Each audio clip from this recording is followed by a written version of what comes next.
اور جب تمہارے لڑکے بالغ ہو جائیں تو ان کو بھی اسی طرح اجازت لینی چاہیے جس طرح ان سے اگلے یعنی بڑے آدمی اجازت حاصل کرتے رہے ہیں۔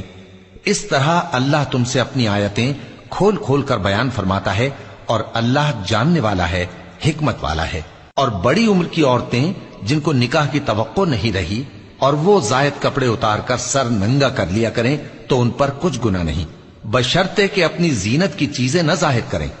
اور اگر اس سے بھی بچیں تو یہ ان کے حق میں بہتر ہے،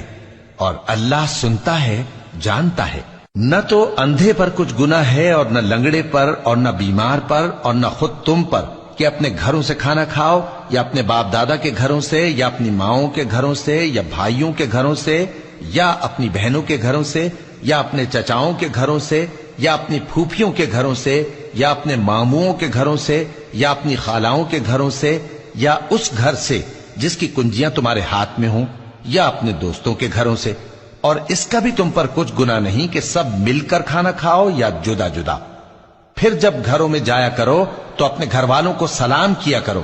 یہ اللہ کی طرف سے مبارک اور پاکیزہ تحفہ ہے۔ اس طرح اللہ اپنی آیتیں کھول کھول کر بیان فرماتا ہے تاکہ تم سمجھو۔ مومن تو وہ ہیں جو اللہ پر اور اس کے رسول پر ایمان لائے، اور جب کبھی ایسے کام کے لیے جو جمع ہو کر کرنے کا ہو پیغمبر کے پاس جمع ہوں تو ان سے اجازت لیے بغیر چلے نہیں جاتے۔ اے پیغمبر، جو لوگ تم سے اجازت حاصل کرتے ہیں وہی اللہ پر اور اس کے رسول پر ایمان رکھتے ہیں، سو جب یہ لوگ تم سے کسی کام کے لیے اجازت مانگا کریں تو ان میں سے جسے چاہا کرو اجازت دے دیا کرو،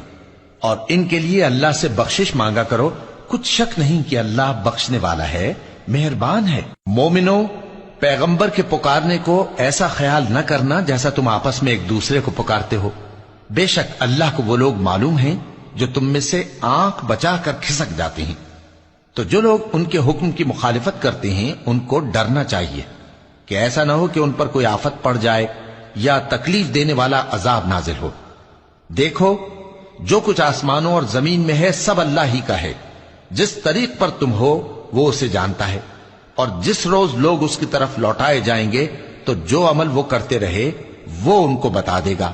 اور اللہ ہر چیز سے واقف ہے۔